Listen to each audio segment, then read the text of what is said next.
Hey guys, Andrew Coster with Louisiana Grills. Today we're at the Danson's Training Center, and in this video we're going to be going over part replacement and maintenance on your Louisiana Grills vertical smoker.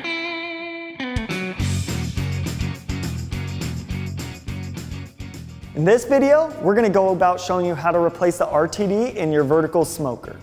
We've already gone about taking all of our internals out, the chimney, the doorstop, and flipping our vertical onto its head, and we've actually given ourselves access to all the wires.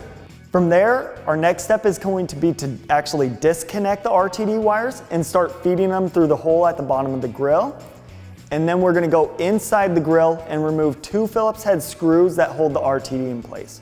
Once we've removed those 2 screws, we can actually just pull on the RTD and the wires are going to follow after. So now that we've removed our RTD, we can go about replacing it by putting everything back in reverse.